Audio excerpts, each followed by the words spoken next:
الحمد لله نحمده ونستعينه ونستغفره ونؤمن به ونتوكل عليه ونعوذ بالله من شرور أنفسنا ومن سيئات أعمالنا من يهد الله فلا مضل له ومن يضلل فلا هادي له أشهد أن لا إله إلا الله وحده لا شريك له وأشهد أن سيدنا ونبينا ومولانا محمدا عبده ورسوله أرسله ربه بالحق بشيرا ونذيرا وداعيا إلى الله بإذنه وسراجا منيرا صلى الله عليه وعلى آله وصحبه وبارك وسلم تسليما كثيرا أما بعد فأعوذ بالله من الشيطان الرجيم بسم الله الرحمن الرحيم يا أيها النبي إنا أرسلناك شاهدا ومبشرا ونذيرا وداعيا إلى الله بإذنه وسراجا منيرا وقال النبي صلى الله عليه وسلم من أحبني كان معي في الجنة أو كما قال صلى الله عليه وسلم. கண்ணியத்திற்குரிய அல்லாஹ்வின் நல்லடியார்களே, இந்த ரபீஉல் அவ்வல் மாதம் பெருமானார் ஸல்லல்லாஹு அலைஹி வஸல்லம் பூவுலகில் பிறந்த மாதம் என்பதை நாம் எல்லாம் அறிவோம். இந்த மாதத்தின் பெயரிலேயே ரபீ' வசந்தம் என்று இருக்கிறது. அரபுகள் ரசூல் ஸல்லல்லாஹு அலைஹி வஸல்லம் அவர்களுடைய வருகைக்கு முன்னாலேயே இந்த பெயர்கள் அவர்களிடம் இருந்தது. மாதத்தின் 12 மாதங்களுடைய இந்த பெயர்கள் முன்னாலேயே இருந்தது. ரசூல் ஸல்லல்லாஹு அலைஹி வஸல்லம் அவர்கள் இந்த பெயர் கொண்ட மாதத்திலே பிறக்க வேண்டும் என்று அல்லாஹ் நாடி இருக்கிறான். ஏனென்று சொன்னால் இந்த பெயருக்கும் பெருமானார் ஸல்லல்லாஹு அலைஹி வஸல்லம் அவர்களுக்கும் எல்லா வகையிலும் பொருத்தம் இருக்கிறது. நீங்கள் பெருமானாரை நினைப்பது உங்களுடைய உள்ளத்திற்கு வசந்தத்தை தரும். ஒரு கஷ்டம், ஒரு துயரம் என்று சொன்னால் நீங்கள் நபி ஸல்லல்லாஹு அலைஹி வஸல்லம் அவர்களை நினையுங்கள். அந்த கஷ்டத்தினுடைய சிரமம் நீங்கி உள்ளத்திலே அமைதி வரும். ஹஜ்ரத் இப்னு உமர் ரலியல்லாஹு அன்ஹு அவர்கள் ஒரு முறை உடல் ரீதியாக சிரமப்பட்டார்கள். அப்போது அவர்களிடம் சொல்லப்பட்டது, நீங்கள் பெருமானாருடைய பெயரை சொல்லுங்கள், உங்கள் கஷ்டம் நீங்கிவிடும். உடனே சொன்னாங்க, வா முஹம்மதான்னு சொன்னாங்க. அவங்களுடைய கஷ்டம் நீங்கிடுச்சு. உடனே உடல் ஒளி நீங்கிடுச்சு. அப்போ பெருமானார் வசந்தம், திருமறை எப்படி வசந்தமோ ரசூல் ஸல்லல்லாஹு அலைஹி வஸல்லம் அவர்களை உச்சரிப்பதும் கூட வசந்தம்தான். பெருமானார் ஸல்லல்லாஹு அலைஹி வஸல்லம் கொண்டு வந்த எல்லா வழிமுறைகளும் வாழ்க்கைக்கு வசந்தம்தான். பெருமானார் கொண்டு வந்த இந்த வணக்க வழிபாடுகள், அழகான இந்த வணக்கம் உலகத்தில் வேற எந்த மதத்திலாவது இருக்கிறதா எண்ணி பாருங்கள். தொழுகை ஒரு வசந்தம், தொழுது பாருங்கள், நிம்மதி கிடைக்கும். குர்ஆன் ஓதி பாருங்கள், நிம்மதி இருக்கும். ஜகாத் கொடுத்து பாருங்கள், நிம்மதி இருக்கும். வசந்தம். ரசூல் ஸல்லல்லாஹு அலைஹி வஸல்லம் அவர்கள் கொண்டு வந்த எல்லாமே, அது ஃபர்தோ சுன்னத்தோ வாஜிபோ, அது கொடுக்கல் வாங்கலோ திருமணமோ வியாபாரமோ, பெருமானார் ஸல்லல்லாஹு அலைஹி வஸல்லம் அவர்கள் திருமணத்திற்கு காட்டிய அழகான வழிகாட்டுதல்கள் ஒரு கணவனுக்கும் மனைவிக்கும் வசந்தம். பெருமானார் ஸல்லல்லாஹு அலைஹி வஸல்லம் அவர்கள் காட்டி தந்த வியாபார முறைகள், அதை ஒவ்வொரு முஸ்லிமும் கடைபிடித்தால் அவருடைய வியாபாரத்தில் அவர் வசந்தத்தை பார்க்கலாம். ஏன்னா வியாபாரத்தை போல பரக்கத்து நிறைந்த வருமானம் எதிலும் கிடையாது. ஹலாலா இருந்துச்சுன்னு சொன்னா வியாபாரத்தில் கிடைக்கிற அந்த அருள், நீங்கள் அல்லாஹுடைய தூதருடைய வழிகாட்டுதலை பின்பற்றினால் வசந்தம். ஆக என்ன அழகான ஒரு பொருத்தம். அவர்கள் பிறந்த மாதம் ரபியா என்கிற ஒரு மாதம். எல்லாமே வசந்தம்தான். உலகத்தில் இன்றைக்கு அவர்களை பற்றி பேசப்படுவதை போல வேறு யாரை பற்றியாவது பேசப்படுகிறதா? ஒரு மேலை நாட்டு அறிஞர் சொன்னார், நான் முஹம்மத் அவர்களை கண்டு ஆச்சரியப்படுகிறேன் ஸல்லல்லாஹு அலைஹி வஸல்லம். அவர் சொன்னார், இன்றைக்கும் லட்சக்கணக்கான, அவர் சொல்ற வார்த்தையில நான் சொல்றேன், கோடிக்கணக்கான மக்களை இந்த முஹம்மது ஆட்சி செய்து கொண்டிருக்கிறார். ஆனால் அவர் இருப்பது கபரில், அவர் இருப்பது மண்ணறையில். மண்ணறையில் இருந்து கொண்டு கோடிக்கணக்கான மக்களை ஆட்சி செய்து கொண்டிருக்கிற இந்த முஹம்மதை கண்டு நான் ஆச்சரியப்படுகிறேன் என்று சொன்னார். உண்மையா இல்லையா? உலகத்தில் வேறு யார் இப்படி இருக்க முடியும்? நம்முடைய உள்ளங்களை ஆட்சி செய்வது அவர்கள் தானே. நம்முடைய ஒவ்வொரு வழிகாட்டுதலிலும் இருப்பது பெருமானார் ஸல்லல்லாஹு அலைஹி வஸல்லம் அவர்கள் தானே. இதைத்தான் அல்லாஹ்வும் திருமறையில் சொல்வான், இன்னா அதைனாக்கல் கௌசர். அல் கௌசர் என்பது பல பொருளுடையது. மறுமையிலே அவர்களுக்கு தரப்படுகிற ஹவுதுல் கௌசர் என்கிற ஒரு தடாகம் என்று ஒரு கௌசர் இருக்குது. ஆனா இந்த ஆயத்தில் அல்லாஹ் சொல்வது என்ன? அல் கௌசர் என்று சொன்னால் என்றென்றும் நீடித்து கொண்டிருக்கிற புகழ், அழியா புகழை உமக்கு தந்தோம் அல்லாஹ் சொல்றான். இது பெருமானாரை தவிர இந்த உலகத்திலே வேறு எந்த மனிதருக்கு பொருந்தும்? ஆக உலகம் முழுக்க அவர்களை பற்றி பேசப்பட்டு கொண்டேதான் இருக்கிறது. அதனால்தான் அவர்களுக்கு அல்லாஹ் வைத்த பெயர் முஹம்மது அஹ்மத். அரபுகளிடத்தில் முஹம்மதுங்கிற பேர் வைக்கிற பழக்கம் இல்லை. இஸ்லாத்திற்கு முன்னால அரபுகள் அதிகம் வைக்கிற பேரை பார்த்தீங்கன்னா அம்ரு, அம்ருபுல் ஆஸ், அம்ருபுன் உமையா, இப்படிலாம் பேர் வைப்பாங்க. அம்ருன்னு வைப்பாங்க, சாதுன்னு வைப்பாங்க, சுஃபியான்னு வைப்பாங்க, சஹ்ருன்னு வைப்பாங்க.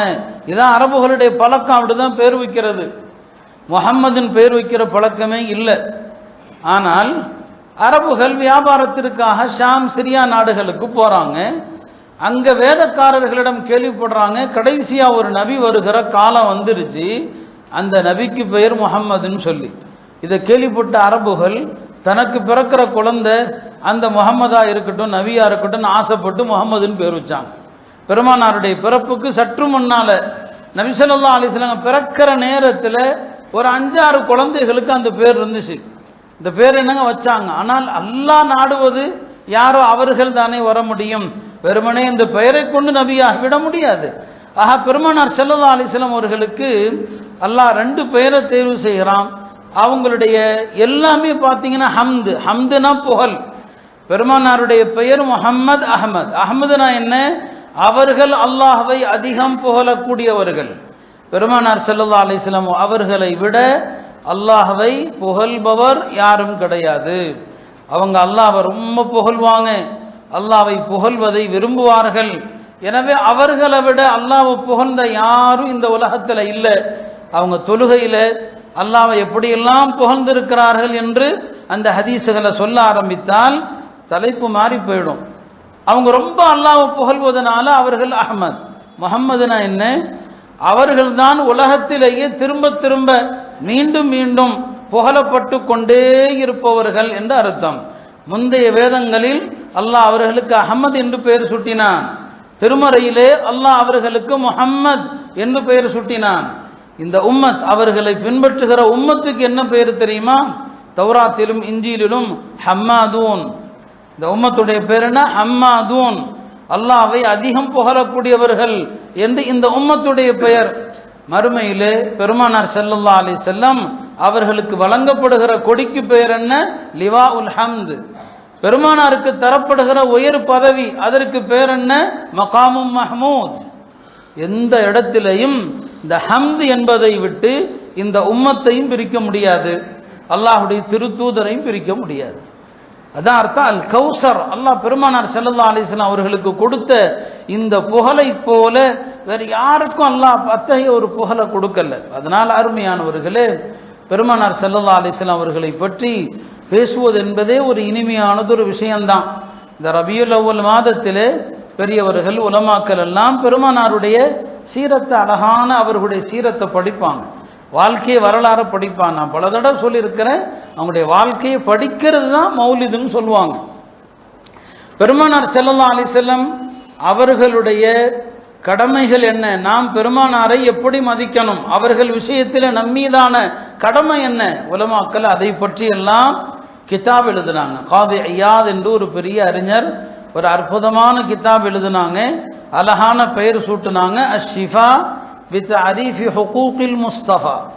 பெருமானார் ஸல்லல்லாஹு அலைஹி வஸல்லம் அவர்களுடைய நமக்கு என்னென்ன கடமைகள் அவர்கள் விஷயத்தில் இருக்கிறது அதை தெரிந்து ஷிஃபா பெறுங்கள். அதில் ஷிஃபா இருக்குது. இந்த நூல் ஒரு பெரிய பரக்கத்தான நூல். உலமாக்கள் இந்த மௌலிது மஜ்லிஸுகளில் இந்த நூல் படிப்பாங்க, இது மாதிரி நூல்களை படிப்பாங்க. அதை கொண்டு அவர்கள் பரக்கத்தை பெற்றுக்கொண்டதாக நாம் பார்க்கிறோம். ஆக உம்மத்து நபி ஸல்லல்லாஹு அலைஹி வஸல்லம் அவங்களை பற்றி எவ்வளவு எத்தனை நூல்கள், ஒவ்வொன்றும் ஒவ்வொரு ரகங்கள். அதில் நாம் ஏதோ கொஞ்ச நேரம் கேட்குறோம், இந்த பயானிலாவது தூங்காமலாவது கேளுங்க. இது அல்லாஹ்வுடைய தூதரை பற்றிய பேச்சுக்கள் இல்லையா? அவங்கள பற்றி பேசுகிற விஷயங்களை காதில் கேட்கணும். அதுவே நமக்கு என்னதான். ஏன்னா அல்லாஹ் திருமறையில் தன்னுடைய நபியை பற்றி எவ்வளவு சொல்கிறான். குரானில் அல்லாஹ் பெருமானாரை பற்றி சொல்வது கொஞ்சம் நஞ்சம் இல்லை. ஒரு அறிஞர் சொன்னாங்க, நீங்கள் மொத்த குரானை 3 பாகமாக போட்டிங்கன்னா 3இல் 1 பங்கு முஹம்மது ஸல்லல்லாஹு அலைஹி வஸல்லம் அவர்களை பற்றி மட்டும்தான் இருக்குது. அல்லாஹ் திருமறையில் அவர்களது ஆயுளின் மீது சத்தியம் செய்கிறான். லஅம்ருக, நபியே உங்கள் ஆயுள் மீது சத்தியமாக.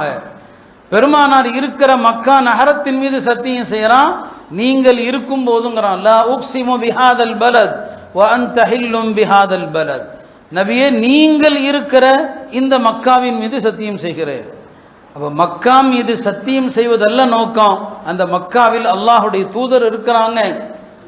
குரான்ல பல ஆயத்துகள் பெருமானாரை நாடப்படுதுன்னு சொன்னாங்க. காஃப் வல் குர்ஆனில் மஜீத், இந்த காஃபுக்கு என்ன அர்த்தம் சொன்னாங்க? கல்பு முஹம்மதின் ஸல்லல்லாஹு அலைஹி வஸல்லம், பெருமானாருடைய இதயத்தின் மீது அல்லாஹ் சத்தியம் செய்கிறான்.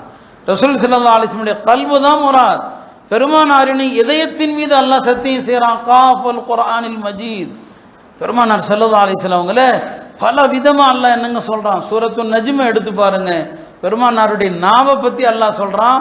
வமா யன்திகு அனில் ஹவா, இந்த நாவு உண்மையை தவிர எதையும் பேசாது, மனோ இச்சைப்படி பேசாது, வஹியத்தான் பேசும். இது பெருமானாருடைய நாவை அல்லாஹ் தூய்மைப்படுத்துகிறான். பெருமானாருடைய உள்ளத்தை அல்லாஹ் சொல்றான். மா கதபல் ஃபுஆது மா ரஆ, அவருடைய உள்ளம் பொய்யுரைக்கவில்லை என்று அல்லாஹ் சொல்றான். பெருமானார் ஸல்லல்லாஹு அலைஹி வஸல்லம் உடைய பார்வையை பற்றி அல்லாஹ் சொல்றான். ரசூல் ஸல்லல்லாஹு அலைஹி வஸல்லம் அவர்களுக்கு சின்ன துயரம் என்றாலும் அல்லாஹ் அவர்களுக்கு ஆறுதல் சொல்லி தேற்றுவான். பெருமானாருக்கு ஆறுதலாகவே அருளப்பட்ட ஒரு சூரா தான் வத்துஹா வல்லைலி இதா சஜா. சின்ன சூரா, மொத்த சூறாவுமே பெருமானார் ஸல்லல்லாஹு அலைஹி வஸல்லம் அவங்களுக்கு ஆறுதல் தான். அதற்கு முன்னால் அல்லாஹ் சத்தியம் செய்கிறான். முற்பகலின் மீது சத்தியமாக, இருள் சூழ்ந்த இரவின் மீது சத்தியமாக, உமது இறைவன் உம்மை கைவிடவில்லை என்று சொல்லிவிட்டு மறுமையில் உங்களுக்கு கிடைக்கிற அருட்கொடைகள் அல்லாஹ் சொல்றான். ஆக நீங்க திருமறை எடுத்து பார்த்தீங்கன்னா அல்லாஹ் ரசூல் ஸல்லல்லாஹு அலைஹி வஸல்லம் அவர்களை திரும்ப திரும்ப சொல்லிக்கொண்டே இருக்கிறான். யார் மீது பிரியம் அதிகமோ அவரை சொல்லிக்கிட்டே தான் இருப்போம். இப்போ அந்த வகையில் ரப்பு யாரை பற்றி சொல்றானோ நாம் எப்படி அவர்களை பற்றி சொல்லாமல் இருக்க முடியும்? அருமையானவர்களே, பெருமானார் ஸல்லல்லாஹு அலைஹி வஸல்லம் அவங்களை பற்றி எவ்வளவு அறிகிறோமோ அந்த அளவுக்கு அவர்கள் மீது பிரியம் வரும். எவ்வளவு அறிகிறோமோ அந்த அளவுக்கு. சஹாபா பெருமக்கள் பெருமானார் ஸல்லல்லாஹு அலைஹி வஸல்லம் அவர்கள் காலத்தில் வாழ்ந்தாலுமே நபி மீது வைத்த ஒரு அபிமானம் இருக்கு இல்லையா? பெருமானார் ஸல்லல்லாஹு அலைஹி வஸல்லம் அவங்கள பார்க்குறவங்களுக்கு ஒரு மரியாதை கலந்த ஒரு பயம் வரும். மரியாதை கலந்த ஒரு பயம். பயம் என்பது 2 விதமா இருக்குது.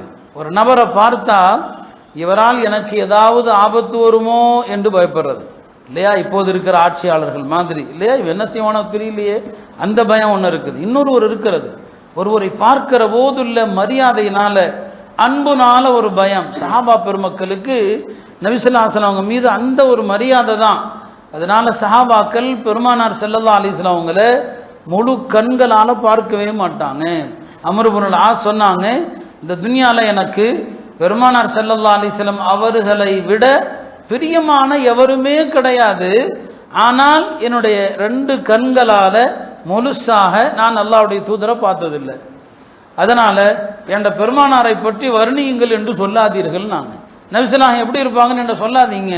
ஏன்னா நான் அவங்கள முழுசா நான் பார்த்ததே இல்லை, அவர்களை முழுமையாக பார்க்கிற அளவுக்கு எனக்கு தைரியம் இல்லைன்னு சொன்னாங்க. இப்போ எவ்வளோ பெரிய மரியாதை பாருங்க. 2 பேர் தான் பெருமானாரை முழுசா பார்ப்பாங்களாம். நபி ஸல்லல்லாஹு அலைஹி வஸல்லம் அவங்க ஒரு சபைக்கு வர்றாங்கன்னு சொன்னா சஹாபாக்கள் எல்லாம் உட்கார்ந்துருப்பாங்க. உசாமத்து இப்னு ஷரீக்னு புதுசா இஸ்லாத்துக்கு வந்தார். அவர் சொல்றாரு, பெருமானார் ஸல்லல்லாஹு அலைஹி வஸல்லம் உடைய சபைக்கு நான் போனேன்னு சொன்னா எல்லாரும் எப்படி உட்கார்ந்துருக்கிறாங்க? கஅன்ன அலா ரூஸிஹிம் அத்-தய்ர், சஹாபாக்குடைய தலையில பறவைகள் உட்கார்ந்த மாதிரி எல்லாம் இப்படி தலை கீழே போட்டு தான் உட்கார்ந்துருக்கிறாங்க. பறவை எதன் மீது உட்காரும்? ஆடாது அசையாது இருக்கிற பொருள் மீது தான் பறவை உட்காரும். சஹாபாக்கள் பெருமானாருடைய மஜ்லிஸில் அப்படி உட்கார்ந்துருப்பாங்க. அவர் சொல்றார், 2 பேர் தான் பெருமானாரை பார்க்கிறார்கள். பெருமானார் அவர்களை கண்டு சிரிக்கிறாங்க, இவங்க அவங்கள கண்டு சிரிக்கிறாங்க. அந்த 2 பேர் ஹஜ்ரத் சையதுனா அபூபக்கர், உமர் ரலியல்லாஹு அன்ஹுமா. 2 பேர் மட்டும்தான் பெருமானாரை பார்ப்பாங்க. அவங்களுக்கு இடையில அவ்வளவு நேசம், அவர்களுக்கு இடையில அவ்வளவு நெருக்கம். வேற யாரும் அல்லாஹ்வுடைய தூதரை பார்க்கவே மாட்டாங்க. அவ்வளவு பிரியம் பெருமானார் ஸல்லல்லாஹு அலைஹி வஸல்லம் அவர்கள் மீது. எல்லாருக்குமே, ஆண்கள் பெண்கள் எல்லாருக்குமே. ஒரு பெண்மணி, சஹாபி பெண்மணி இருந்தாங்க.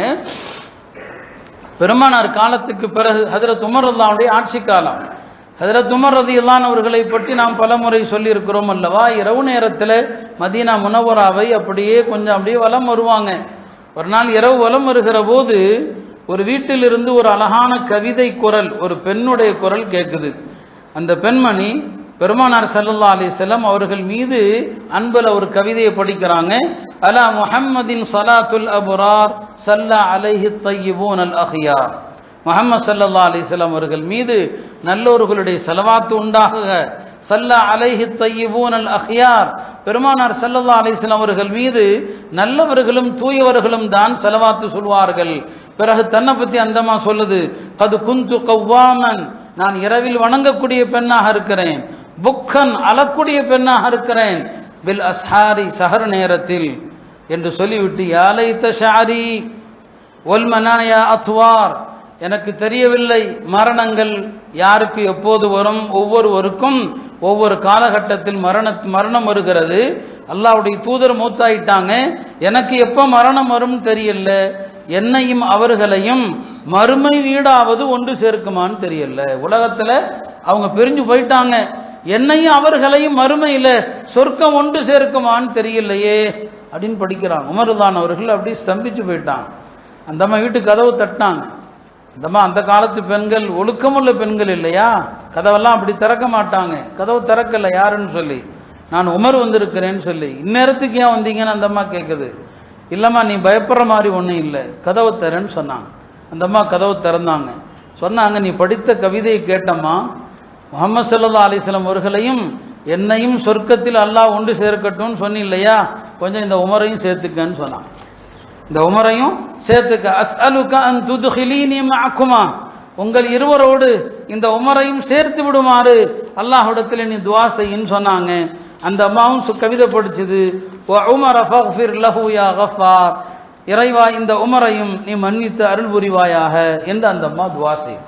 அருமையானவர்களே, இப்படியெல்லாம் பெருமானார் இறந்து எத்தனையோ வருடங்கள் ஆன பிறகு இரவு நேரத்தில் வீட்டில் வேலை செய்கிற பெண்மணி பெருமானார் ஸல்லல்லாஹு அலைஹி வஸல்லம் நினைவுல அவங்கள எண்ணி கவிதைகள் படித்து கொண்டே இருக்கிறான். இதான் அந்த பெண்மணிகள், அந்த ஆண்கள் எல்லாம் அல்லாஹுடைய திருத்தூதர் மீது அவ்வளவு நேசம், அவ்வளவு பிரியம் வச்சிருந்தாங்க. அருமையானவர்களே, அப்படியானால் அந்த நபியின் நினைவுகளை நாம் எப்படி பேசாமலும் கடந்து போக முடியும்? எனவே அல்லாஹுடைய திருத்தூதரை பற்றி நிறைய விஷயங்களை நாம் தெரிய வேண்டும், ஆர்வப்பட வேண்டும். என்னங்க, இமாம் மாலிக் ரஹிமஹுல்லா அவர்கள் மஸ்ஜித் நபவியில் பாடம் நடத்தி கொண்டிருப்பாங்க. இமாம் மாலிக் ரஹிமஹுல்லா அவர்கள் பெருமானார் ஸல்லல்லாஹு அலைஹி வஸல்லம் அவர்கள் மீது அவங்க வைத்திருக்கிற அன்புக்கு எல்லை இல்லை, அவ்வளவு பாசம் அவங்களுக்கு. அவர்கள் மதீனா முனவராவை விட்டும் வெளியே போகவே மாட்டாங்க, வெளியே போகல. ஏன்னா மதீனாவில் மரணிக்க வேண்டும் அப்படிங்கிற ஒரு லட்சியம், வாழ்க்கையினுடைய லட்சியம். மதீனால தான் மௌத்தாகணும். வெளியில எங்கேயாவது போயிட்டா எங்க போனா மௌத்து வந்துடும் தெரியாது, ஒரு பயம். ஹஜ்ஜுக்கு மட்டும் போவாங்க, ஹஜ்ஜை முடிச்சுட்டு மதீனா ஓடி வந்துடுவாங்க. வாழ்க்கை பூரா அப்படிதான். அதனால அவங்க மதீனா முனவராவை விட்டு வெளியே போனதே கிடையாது, எப்போதும் அங்கதான் இருப்பாங்க.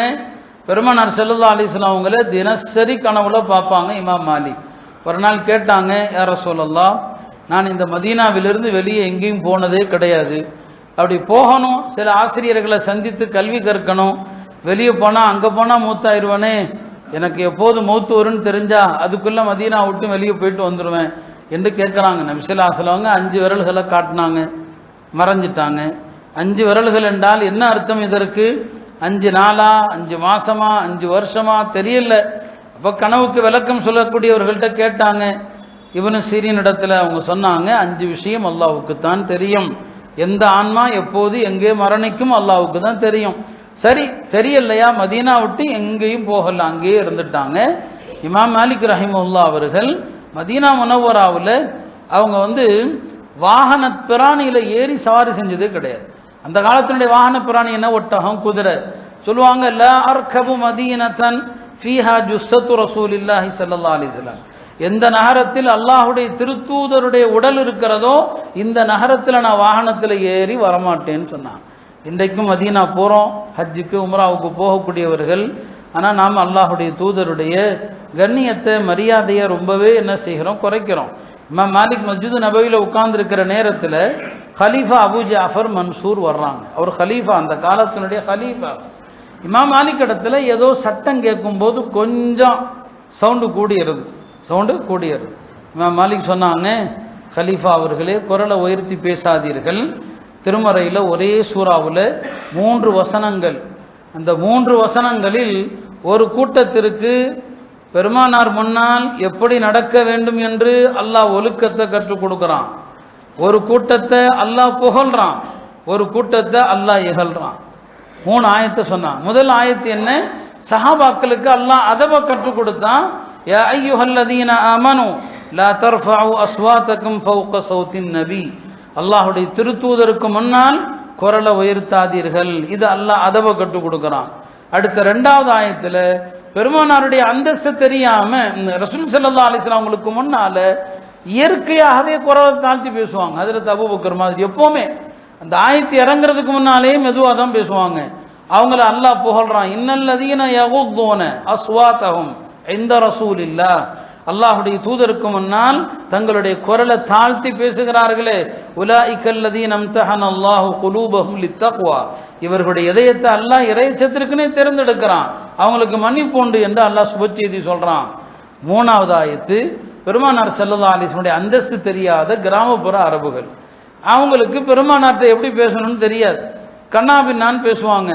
அல்லாஹ் அவர்களை பத்தி என்ன சொல்றான்? இன்னல்லதீன யுனாதூனக மின் வராஇல் ஹுஜராத், உங்களுடைய அறைகளுக்கு அப்பால் இருந்து உங்களை சத்தம் போட்டு கூப்பிடுறாங்க இல்லையா, அக்ஸருஹும் லா யாகிலூன், இவர்களை அதிகமானவர்கள் அறிவற்றவர்கள் சொல்றான்.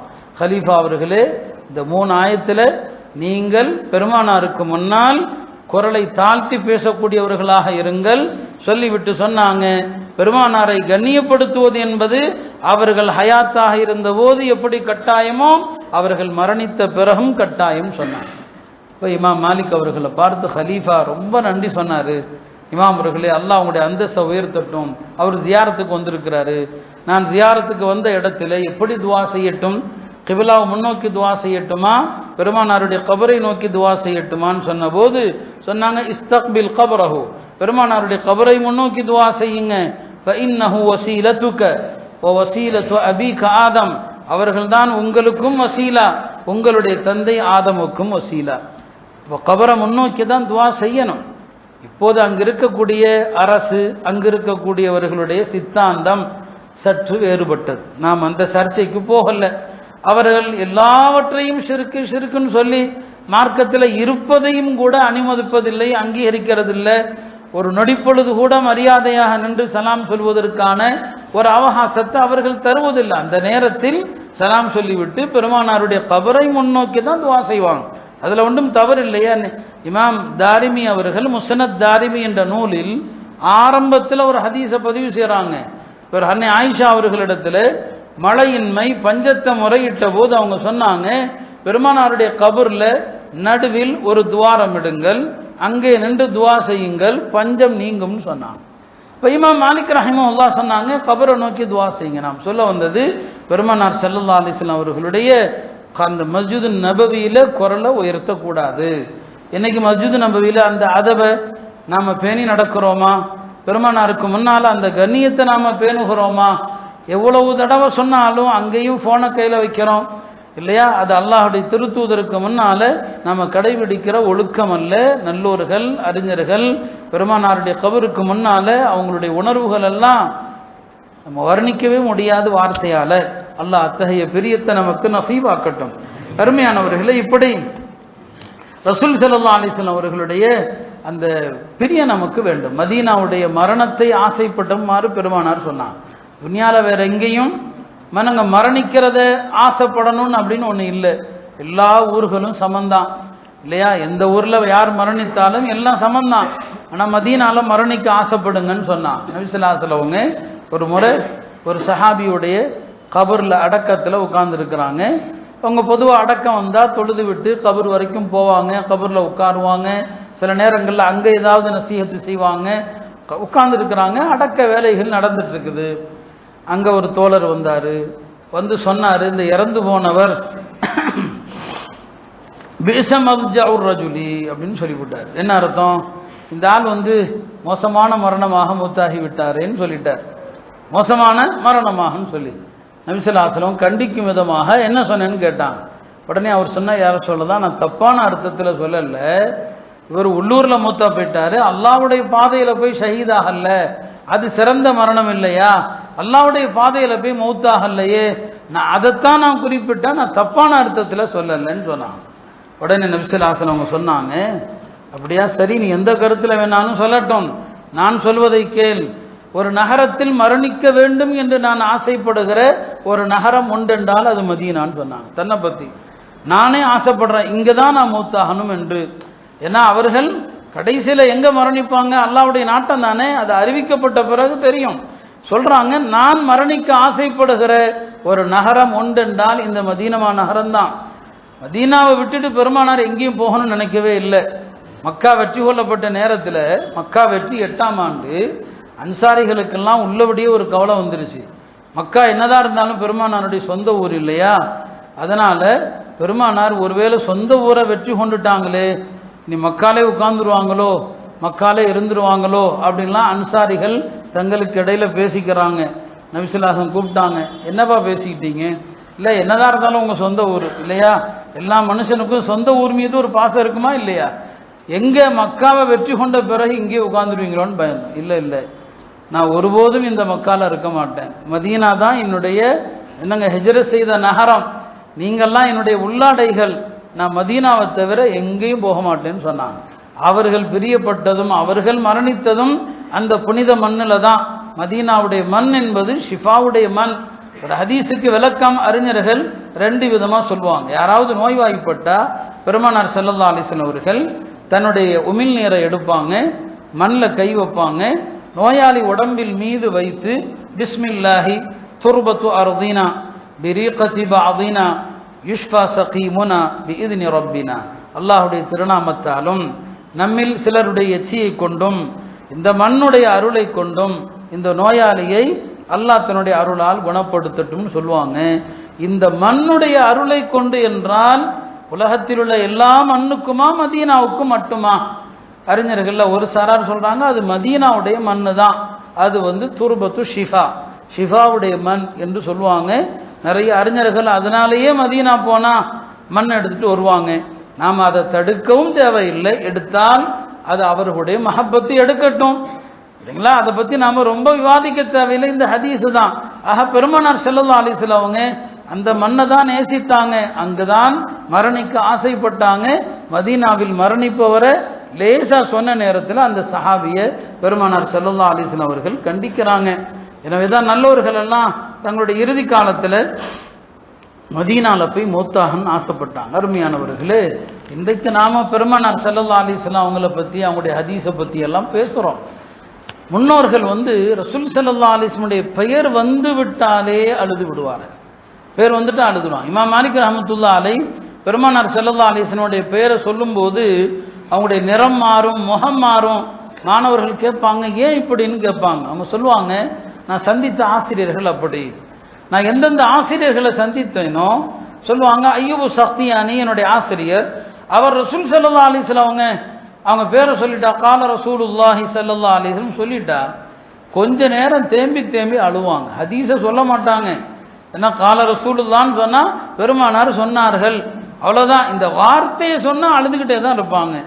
சொன்னாங்க, என்னுடைய ஆசிரியர் முஹம்மது பின் முன்கதிர், அவர்கிட்ட போய் உட்கார்ந்துருப்போம். அவர் ரசூல் ஸல்லல்லாஹு அலைஹி வஸல்லம் பெயரை தான் சொல்லுவாங்க, அவ்வளோதான், கொஞ்ச நேரம் மூர்ச்சி ஆயிடுவார். இப்போ பாருங்க, அவங்களுடைய கல்வியில், அவங்களுடைய உள்ளத்தில் ரசூல் ஸல்லல்லாஹு அலைஹி வஸல்லம் பிரியம், மஹப்பத் எவ்வளோ இருந்திருக்கும். அம்ர் இப்னு மைமூன் சொல்கிறாங்க, நாங்கள் இப்னு மசூதுடைய சபையில் உட்கார்ந்தோம். இப்னு மசூத் அவர்கள் எங்களுக்கு கால ரசூலுல்லாஹி ஸல்லல்லாஹு அலைஹி வஸல்லம், பெருமானார் சொன்னார்கள் அப்படின்னு தான் சொன்னாங்க. கொஞ்ச நேரம் நிசப்தம், அமைதி.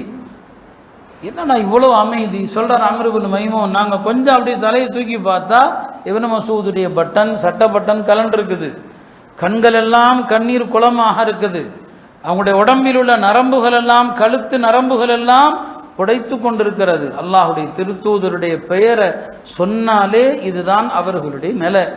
நாம் இன்றைக்கு அந்த நபியின் பெயரை இந்த மரியாதையோடு இந்த அன்போடு நாம் சொல்கிறோமா? யோசித்து பார்க்க வேண்டும். அருமையானவர்களுடைய குழந்தைகளுக்கும் பெருமானார் ஸல்லல்லாஹு அலைஹி வஸல்லம் மஹப்பத்தை கற்றுக் கொடுங்க. சொன்னாங்க, மன் அஹப்பனி கான மஇ ஃபில் ஜன்னah, யார் என்னை நேசிக்கிறாரோ சொர்க்கத்தில் என்னோடு இருப்பார், சொர்க்கத்தில் என்னோடு இருப்பார் என்று சொன்னாங்க. இப்போ நம்ம குழந்தைகளுக்கு எதை பற்றி இல்லாமோ சொல்லிக் கொடுக்குறோம். அல்லாஹ்வுடைய தூதர் பிறந்ததை பற்றி, எங்கு பிறந்தாங்க, எத்தனை வருஷம் மக்கால இருந்தாங்க, சஹாபாக்கள் தம் பிள்ளைகளுக்கு கற்றுக் கொடுத்தாங்க. மதீனா எப்போ ஹிஜ்ரத் செஞ்சாங்க, மதீனால எத்தனை வருஷம் இருந்தாங்க, அவர்கள் செய்த போர்கள் என்ன, அவர்களுடைய குணங்கள் என்ன, இதை பற்றி நாம் சொல்றதில்லை. கிதாபுகளில் பெருமானார் வளர்த்த கால்நடைகள், அவங்க எத்தனை ஒட்டகம் வச்சிருந்தாங்க, எத்தனை ஆடு வச்சிருந்தாங்க, எத்தனை கோவேறு கழுதை வச்சிருந்தாங்க, எத்தனை கழுதைகள் இருந்தது, எல்லாம் அவங்க வளர்த்த அந்த கால்நடைகள். அந்த கால்நடைகளுக்கு நபி ஸல்லல்லாஹு அலைஹி வஸல்லம் வைத்த பெயர். பெருமானாருடைய ஒட்டகத்தில் கஸ்வாங்கிற ஒட்டகம்னா ரொம்ப பிரசித்தி பெற்றது. உலமாக்கள் அந்த கஸ்வா ஒட்டகத்தை பற்றி பல நூல்கள் எழுதியிருக்காங்க. ஏன்னா பெருமானாருடைய ஒட்டகமா செல்லவா, அதனால அந்த ஒட்டகத்தை பற்றி சொல்றது கூட பெரிய பரக்கத்துன்னு நினைப்பாங்க. எல்லாம் அல்ல அல்லாஹ் ரசூல் ஸல்லல்லாஹு அலைஹி வஸல்லம் உடைய அழகான இனிமையான அந்த வாழ்க்கையை படித்து அவர்களை நேசிக்கிற மக்களாக ஆக்குவானாக. அல்லாஹ் அவர்களுடைய பொருட்டால உலகம் முழுவதும் முஸ்லிம்களை சூழ்ந்திருக்கிற கஷ்டங்களை நீக்குவானாக. யா அல்லாஹ், உன் நபியினுடைய பொருட்டால் கஸ்ஸா முஸ்லிம்களுடைய சிரமத்தை நீக்குவாயாக, அவர்களது பசியையும் அச்சத்தையும் போக்குவாயாக. இந்தியாவில் இஸ்லாமியர்களாக எங்களை கண்ணியத்தோடு வாழச் செய்வாயாக. எங்கள் சந்ததிகளும் பெருமானார் ஸல்லல்லாஹு அலைஹி வஸல்லம் அவர்களது வழிமுறைகளை பின்பற்றி அவர்களை நேசிக்கிற நன்மக்களாக ஆக்குவாயாக. வ ஆகிரு தஅவானா அல்ஹம்துலில்லாஹி ரப்பில் ஆலமீன்.